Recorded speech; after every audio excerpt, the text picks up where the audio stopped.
क्या आप भी अपने बढ़ते हुए वेट से परेशान हैं और आपको नहीं पता कि आप अपना वेट कैसे लूज़ कर सकते हैं? आपका वेट स्टक हो चुका है, आप हर किस्म की डाइट ट्राई कर चुके हैं लेकिन कुछ भी आपके लिए काम नहीं आ रहा। So this video is for you.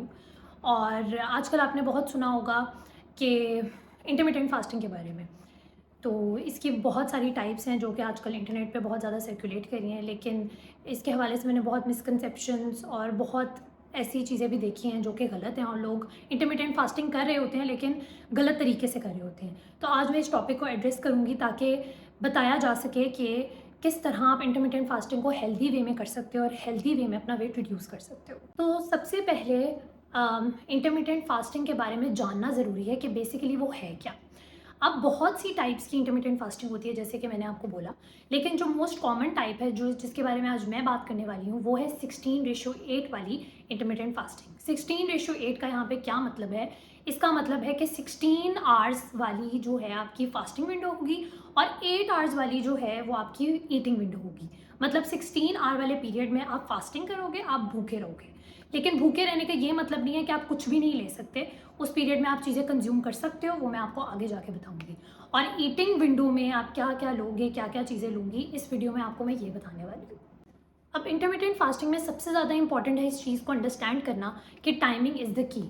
ठीक है, क्या खा रहे हो वो बाद में आता है, लेकिन आप किस टाइम पे खा रहे हो वो सबसे पहले आता है इस इंटरमिटेंट फास्टिंग में। अब बात यह है कि ये टेम्परेरी सोल्यूशन है, परमानेंट सोल्यूशन है, इसके बारे में भी मैं आपको बताने वाली हूँ। बेसिकली ये कि मैं ये रिकमेंड करूँगी कि इंटरमिटेंट फास्टिंग को आप 15 दिन से ज़्यादा ना करें। का ये मकसद है कि बहुत से लोग कंप्लेन करने लग जाते हैं डिजीनेस की, बॉडी फटीग की, बॉडी वीकनेस की, जिसकी वजह से वो अपने काम जो हैं प्रॉपर्ली नहीं कर पाते। वो कंप्लेन करते हैं कि उनके एनर्जी लेवल्स उस पीक पे नहीं रहते इस फास्टिंग के बाद। सो आई विल रिकमेंड कि आप अपने लाइफस्टाइल के अकॉर्डिंग ही इसको फॉलो करें और अगर आप नहीं कर पा रहे तो फिर इसको छोड़ दें। सो कंडीशन इसकी ये है कि ईटिंग विंडो का ये मतलब नहीं है कि आपने उस ईटिंग विंडो में कुछ भी खा लेना है, नहीं। ये चीज़ जो इंटरमिटेंट फास्टिंग में अंडरस्टैंड करना ज़रूरी है वो ये है कि आप फास्टिंग विंडो में क्या क्या चीज़ें ले सकते हो। तो फास्टिंग विंडो में आपने ऐसी कोई चीज़ नहीं लेनी जिसके अंदर कैलोरीज मौजूद हों। लिक्विड इंटेक आप कर सकते हो, लेकिन लिक्विड इंटेक में भी जैसे कोकोनट वाटर या कोई भी ऐसी चीज़ जिसमें कैलोरीज हों वो वाला लिक्विड आप नहीं ले सकते। पानी की कंजप्शन मैक्सिमम होगी, पानी बहुत ज़्यादा पियोगे इस फास्टिंग के दौरान। और ब्लैक कॉफ़ी ले सकते हैं आप, ब्लैक टी ले सकते हैं, बस कोई भी ऐसा लिक्विड जिसमें कैलोरीज प्रेजेंट ना हो वो आप ले सकते हो। अब दूसरी चीज़ है इंटरमिटेंट फास्टिंग में, वो ये है कि आपने अपनी जो विंडो है वो अपने लाइफस्टाइल के हिसाब से सेट करनी है। रिकमेंड ये किया जाता है कि आप अपनी फास्टिंग विंडो इस तरह से सेट करें कि मैक्सिमम आपके जो सोने वाले आवर्स हैं उसमें वो टाइम गुजर जाए। जैसे अगर आप अपना लास्ट मील ले रहे हो तकरीबन 7 to 8 PM के अंदर अंदर, तो आपकी विंडो तब क्लोज हो जाएगी, ईटिंग विंडो, और आपकी फास्टिंग विंडो उधर से स्टार्ट होगी। और अगर आप 8 o'clock ले रहे हो वो मील और आप 10 बजे या 11 बजे आप सो रहे हो, तो ईजिली वो आपका टाइम पीरियड जो है 16 आवर्स वाला वो आपका सोने के दौरान ही गुजर जाएगा। तो इससे ये सबसे ज़्यादा ईजीएस्ट टाइप की फास्टिंग होगी कि पूरा दिन अगर आप सोशलाइज भी कर रहे हो लोगों के साथ तो भी आप चीज़ें थोड़ी बहुत खा सकते हो और अपने आप को रिस्ट्रिक्ट नहीं करना पड़ेगा दिन के टाइम, अगर आप रात वाला टाइम जो है वो फास्टिंग के लिए गुजारते हो तो।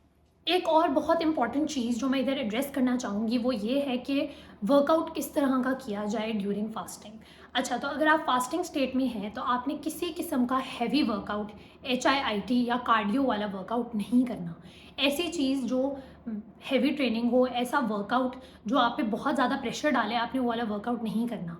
मोस्टली ये रिकमेंड किया जाता है कि आप या तो वॉक करें या तो कोई भी लाइट सा वर्कआउट करें जिसमें योगा हो गया, स्ट्रेचिंग हो गई, ये best types of light workouts हैं।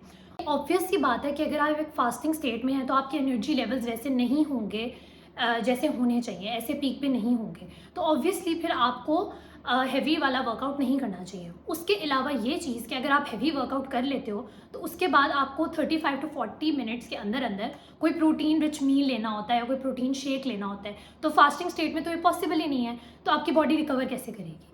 तो इस तरह क्या होगा, रिकवरी ना होने की वजह से आपकी बॉडी का जो मसल मास है वो डिक्लाइन करने लग जाएगा।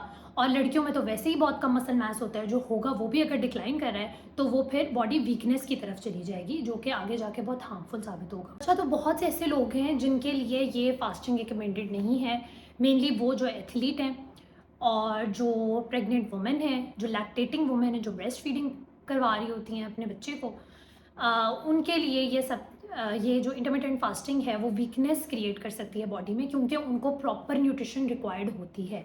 और इंटरमिटेंट फास्टिंग में आप एक एक्सट्रीम डेफिसिट में चले जाते हो कुछ दिनों के लिए, जिसकी वजह से ये भी चांस होता है कि आपको प्रॉपर न्यूट्रिशन ना मिले। एक और चीज़ जो मैं हाईलाइट करना चाहूँगी इधर, वो ये है कि जो लोग कंप्लेन करते हैं डिजीनेस की और फटीक की, और वो ये कहते हैं कि हमारी जो डाइटरी पैटर्न्स हैं हम इसको अपने आप से यूज टू नहीं करवा पा रहे, तो उनके लिए यही है कि अपनी बॉडी को टाइम दें। As everything in this world takes time.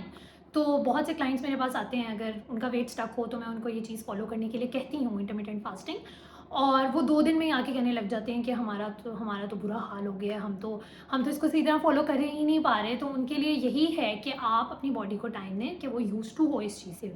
Once you get used to it, फिर आपके लिए काफ़ी ईजी हो जाएगा।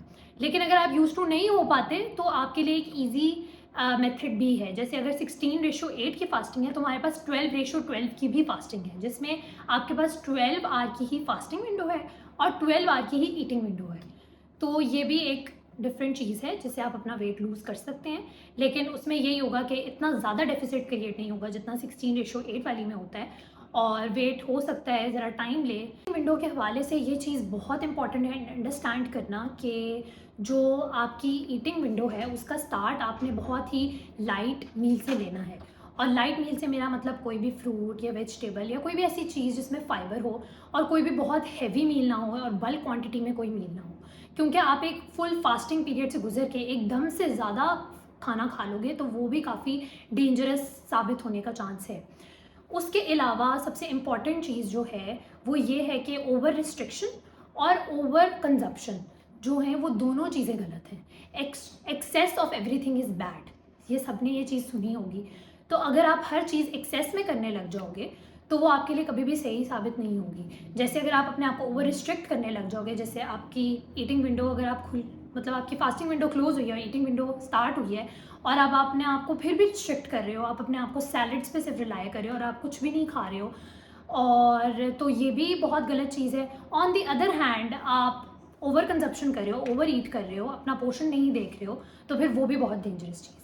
इस ओवर रिस्ट्रिक्शन और ओवर ईटिंग को प्रिवेंट करने के लिए मेन चीज़ जो सबसे ज़्यादा इंपॉर्टेंट है वो है pre planning of your meals. अगर आप अपने मील्स को प्री प्लान नहीं करेंगे तो ये बहुत चांस है कि आप या तो कम भी खा सकते हो या तो अपनी कैलोरिक रिक्वायरमेंट से ज़्यादा भी खा सकते हो। तो एक डेफिसिट में रहकर आप अगर फूड खा रहे हो तो ये आपने मेक श्योर करना है कि वो सब मॉडरेशन में हो, और कुछ भी रिस्ट्रिक्ट नहीं कर रहे आप और कुछ भी ओवर कंज्यूम नहीं कर रहे आप। तो अगर आप अपने मील्स को पहले ही प्री प्लान कर रहे हो, जो 2 मील्स आपने अपनी ईटिंग विंडो में लेने हैं अलॉन्ग विद द स्नैक्स, आप उसको पहले ही सोच के रखो, उसको पहले ही अपने दिमाग में प्लान आउट कर लो, या फिर स्टार्ट करने से पहले आप वीकली अपना एक प्लान बना लो, या फिर आप किसी न्यूट्रिशनिस्ट से कंसल्ट कर लो। That is completely up to you. लेकिन प्री प्लानिंग करो अपने मील्स की। जब तक आप प्री प्लानिंग नहीं करोगे तो आपकी कैलोरीज ऊपर नीचे होने का चांस है, और फिर इतनी रिस्ट्रिक्टेड डाइटिंग करना और इंटरमिटेंट फास्टिंग करना, 16 घंटे की फास्टिंग करना कोई आसान चीज़ नहीं है। तो वो चीज़ करना उसका कोई फ़ायदा ही नहीं है। जो डाइट्स हैं उनका मेन इशू आता ये है कि जो आपका स्ट्रेस लेवल्स है वो भी बढ़ जाता है, और बॉडी में कॉर्टिसोल ज़्यादा होने का भी चांस है। तो स्ट्रेस मैनेजमेंट भी इक्वली इम्पॉर्टेंट है। और दूसरी चीज़ ये कि इसकी वजह से ये भी होता है कि लोग जो हैं पानी भी कम पीना शुरू कर देते हैं। ये एक बहुत गलत चीज़ है। आजकल तो अगर आप इंटरमिटेंट फास्टिंग करो तो पानी की कंजप्शन तो बहुत ज़्यादा होनी चाहिए। तकरीबन 3 से 5 लीटर तो आपने पीना ही पीना है पानी।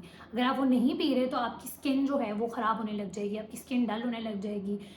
तो बॉडी जो है आपकी वो कीटोसिस स्टेट में चली जाएगी, मतलब वो आपके फैट स्टोर्स जो हैं उसको डिप्लीट तो करेगी, लेकिन फिर आपकी ओवरऑल अपीयरेंस जो है वो अच्छी नहीं आएगी। तो ऐसे वेट लॉस का क्या फ़ायदा जब आप फिर भी अच्छे नहीं लग रहे, आप पतले हो गए हो लेकिन आप फिर भी अच्छे नहीं लग रहे, फ्रेश नहीं लग रहे।